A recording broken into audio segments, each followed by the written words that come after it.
बिस्मिल्लाहिर्रहमानिर्रहीम। अस्सलाम वालेकुम। Welcome back to my channel. तो आज हम शेयर करने जा रहे हैं एक मज़ेदार और नई रेसिपी, मैदा और आलू के बेक्ड लेयर वाले स्नैक, जिसका जायका भी लाजवाब है और देखने में भी खूबसूरत है। ये हैं आलू और मैदे के लेयर्स वाले स्नैक्स। इसकी ख़ास बात ये है कि बाहर से ये क्रिस्पी हैं और अंदर से आलू की फीलिंग इसके टेस्ट को और बढ़ा देती है। ये स्नैक्स न सिर्फ बच्चों के लिए लंच में दें, बल्कि शाम की चाय के साथ भी लाजवाब हैं। अगर मेहमान आ जाएं तो यकीन मानें ये स्नैक्स उनको भी बहुत पसंद आएंगे और थोड़ी सी मेहनत से हम बहुत अच्छे स्नैक्स बना सकते हैं और इनको बनाना भी बहुत आसान है। तो चलिए स्टार्ट करते हैं अपने आज के ये मज़ेदार क्रिस्पी लेयर्स वाले स्नैक की रेसिपी। तो इनको बनाने के लिए सबसे पहले हम 2 कप मैदा ले लेंगे। मैदे को पहले मैंने छान लिया था। अब इसमें मैं नमक डाल दूंगी half tea spoon. Half cup हम ले लेंगे घी का। इसमें डालने के बाद थोड़ा सा हम घी को बचा लेंगे, जो कि हम बाद में यूज़ करेंगे। अब मैदे में डाल देंगे हम यीस्ट डाल देंगे 1 पैकेट, खमीर 1 पैकेट डाल देंगे। और डालने के बाद इसको अब हम हाथों से अच्छी तरह से मिक्स करेंगे ताकि मैदा और घी अच्छे से मिक्स हो जाए। और जब ये मिक्स हो जाए तो इसमें हम पानी डालकर इसको गूंथ लेंगे। इसकी हमने नॉर्मल डो बनानी है, जैसे हम रोटी के लिए आटा गूंथते हैं उसी तरह से हम इसको गूंथ देंगे। थोड़ा थोड़ा पानी करके डाल लेंगे और इसको साथ मिक्स करते जाएंगे। तो इस तरीके से हम डो को गूंथ देंगे।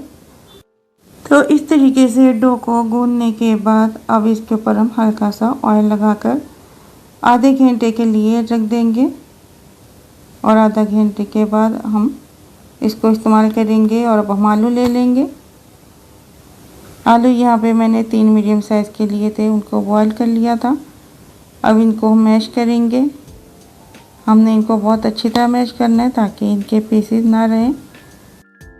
तो इस तरीके से हम आलू मैश कर लेंगे।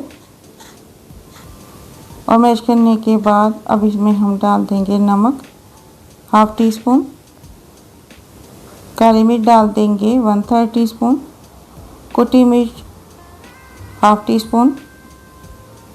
तो इतने ही मसाले डालेंगे। और अब ये इसको हम अच्छी तरह से आलूओं के साथ मसालों को मिला लेंगे। हरी मिर्चें डाल देंगे 1 से 2, हरा धनिया डाल देंगे। तो ये भी हम आलूओं के साथ मिक्स कर लेंगे। ये बहुत ही टेस्टी बनकर स्नैक्स तैयार होते हैं। और आप इसको घर पर थोड़ी सी मेहनत करके इसको तैयार कर सकते हैं, तो भी बाहर से लाने की ज़रूरत नहीं पड़ेगी। तो अब हम डो ले लेंगे और डो को काउंटर पर रखेंगे। और इस डो को अब हम पीसी में डिवाइड कर लेंगे। मैं इसके 8 पीसेस कर लूँगी।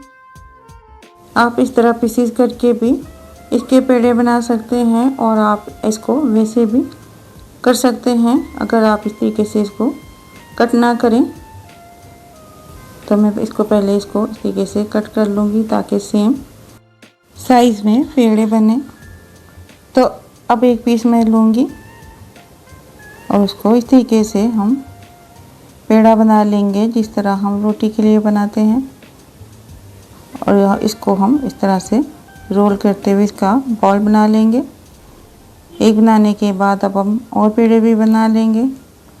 और सारे पेड़े बनाने के बाद इसको हम 5 मिनट के लिए रख देंगे। और फिर हम एक पेड़ा लेंगे और उसको हम बेलन से बेल लेंगे। इसकी हम पतली सी रोटी बनाएंगे। जितना पतला आप कर सकते हैं इसको आप कर लें। तो इस तरीके से बेलेंगे और इसकी एक रोटी बना लेंगे। और ये रोटी बनाने के बाद अब हम और पेड़ा लेंगे और उसकी भी इस तरह से रोटी बना लेंगे। बहुत ही ईज़िली ये रोटी बेली जाती है। इस तरह हम सारी रोटियां पहले बेल कर रख लेंगे। और इस तरह हमें स्नैक्स बनाने में आसानी होगी। और जब दिल चाहे आपका क्रिस्पी और स्पाइसी मज़ेदार स्नैक्स खाने का, तो आप ये स्नैक जल्दी से बनाकर तैयार कर सकते हैं। वे बहुत ही कम टाइम में बनकर तैयार हो जाते हैं। तो रोटियों को बेलने के बाद अब हम एक रोटी लेंगे और आलू की जो स्टफिंग हमने बनाई थी वो इस रोटी के ऊपर हम फैला देंगे। अच्छी तरह सारे साइड पे भी फैलाएंगे ताकि सारी साइड पे आलूओं का टेस्ट आए। तो आलू की एक लेयर लगाने के बाद अब हमने जो घी बचा के रखा था उसमें से हम थोड़ा सा घी लेकर इसके ऊपर लगा देंगे ताकि इसकी लेयर अच्छी बने। तो ये घी इस पर लगा देंगे और घी लगाने के बाद इसके ऊपर एक और रोटी रख देंगे। तो रोटी आप देख सकते हैं कि मैंने कितनी पतली बेली है। और इसको हल्का हल्का हाथों से प्रेस करेंगे और अब इसके ऊपर हम आलू लगा देंगे। और आलू लगाने के बाद इसके ऊपर भी हम घी लगा देंगे। और जब हम इस तरह से घी लगाएंगे तो इसकी लेयर अच्छी तरह से बनकर तैयार होंगी। और घी मैंने उतना ही यूज़ किया था, इसमें 2 टेबलस्पून और शामिल किया था। तो इस तरह आलू रखेंगे और फिर इसके ऊपर थोड़ा सा हम चम्मच के साथ घी लगाएंगे।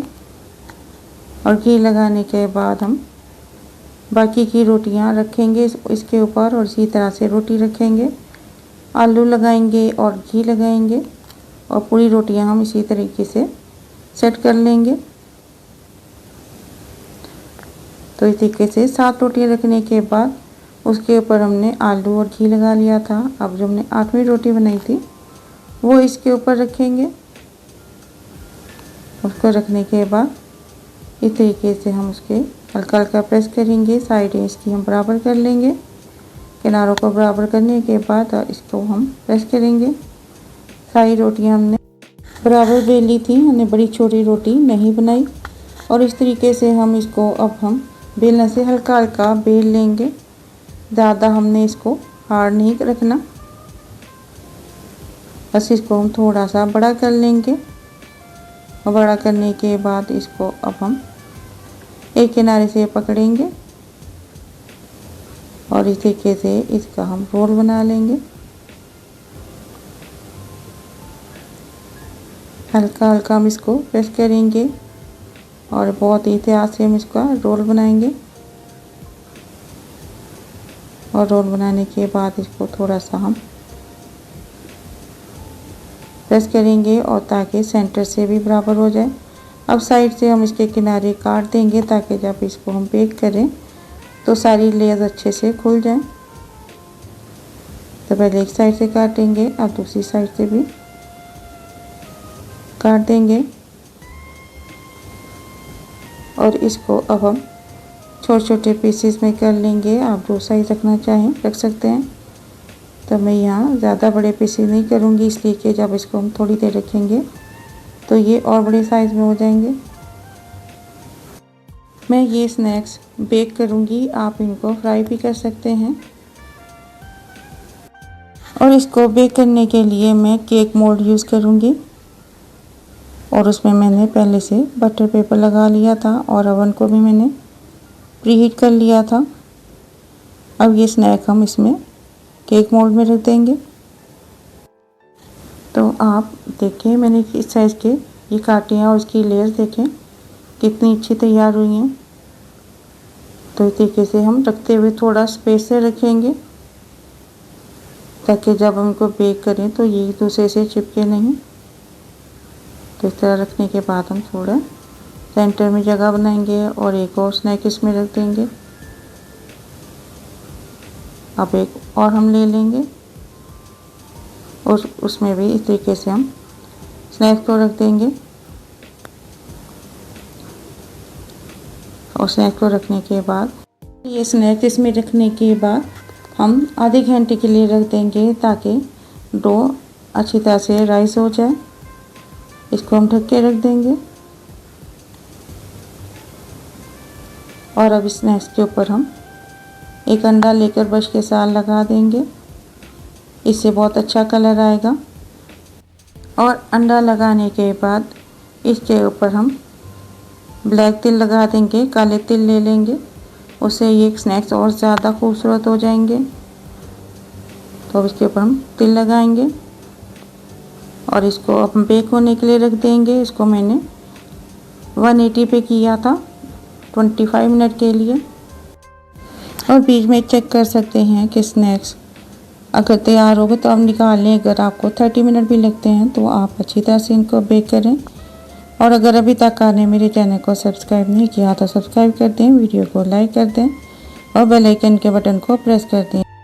तो यहाँ पे माशाल्लाह अल्हम्दुलिल्लाह हमारे बहुत ही मज़ेदार क्रिस्पी आलू पैटीज़ बनकर तैयार हैं। अगर आपको मेरी ये मज़ेदार से रेसिपी अच्छी लगी हो तो फैमिली और फ्रेंड के साथ शेयर करें, दुआओं में याद रखें। तो मिलते हैं इंशाअल्लाह ताला नेक्स्ट वीडियो में किसी नई मज़ेदार सी रेसिपी के साथ। तब तक के लिए अल्लाह हाफिज़।